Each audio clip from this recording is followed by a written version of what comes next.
In Revelation 3:20, the scripture says, behold, I stand at the door and knock. If any man hear my voice and open the door, I will come into him and will sup with him and he with me. Knocking at the door of the church, knocking at the door of your family, knocking at your door. Why doesn't he just push the door open and come in and save me? He never interferes with your will. You have a will of your own. That's the way he made you. He made you in his image. You can reject him. You can go to your grave rejecting Christ, and there's nothing God can do about it. He'll do everything in his power to warn you. He'll do everything in his power to bring incidents across your path to stop you.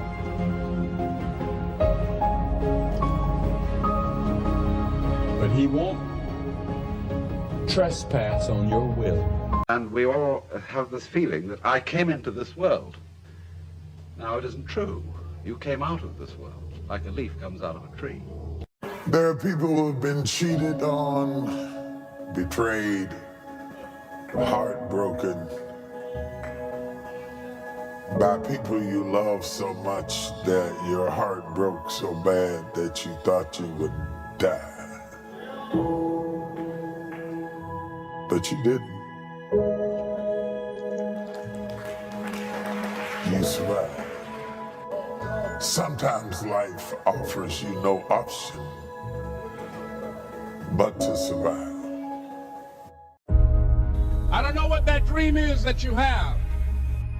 I don't care how disappointing it might have been as you've been working toward that dream. That dream that you're holding in your mind, that it's possible. If you only have 24 hours in a day, your success is dependent upon how you use the 24. You gotta hear me. People talk about Oprah Winfrey, Ted Turner, Warren Buffett. Listen to me. I don't care how much money you make. You only get 24 hours in a day. And the difference between Oprah and the person that's broke is Oprah uses her 24 hours wisely.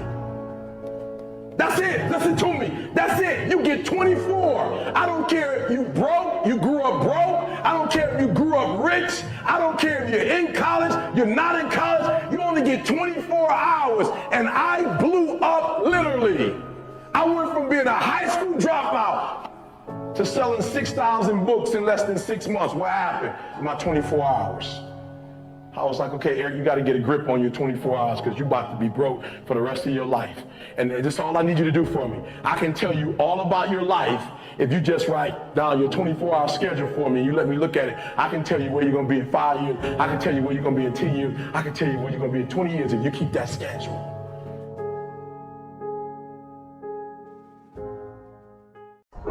Anything you focus your mind on, you can change. You don't like the way your life is going? You're the only one who can change it. You don't have to be an alcoholic. You don't have to be a failure. You don't have to be anything you don't want to be. If you ever decide to change your mind. We're in a season of grace, church. And Paul looked at the people around him and he wrote these words. I urge you, as Christ's ambassadors, we as fellow workers, urge you, don't miss your season. This day of grace that embraces so many other seasons. This day of grace had a beginning and it will have an end. There will come a day when the time as we know it and the season as we know it will be no more. Nobody is going to give you anything that you have not earned. Nobody cares how tough your upbringing was. Nobody cares if you suffered some discrimination. You have to remember that whatever you've gone through, it pales in comparison to the hardships previous generations endured, and they overcame them. And if they overcame them, you can overcome them too. My grandfather walked 10 miles to work every day. My father walked 5. I'm driving a Cadillac.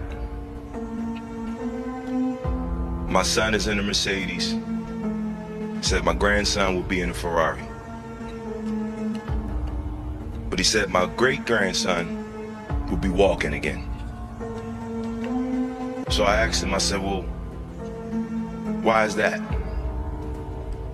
And he said to me, tough times create strong men. Strong men create easy times. Easy times create weak men. Weak men create tough times. He said to me, many will not understand, but you have to raise warriors.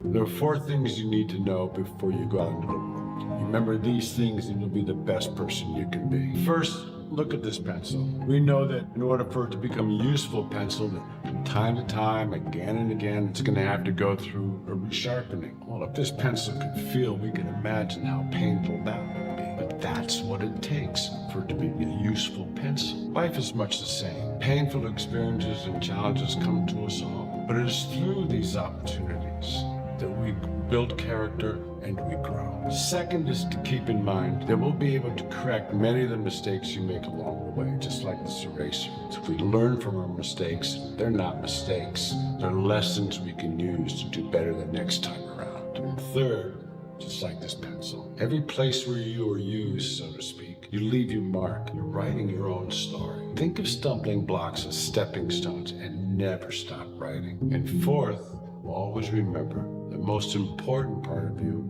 is what's inside.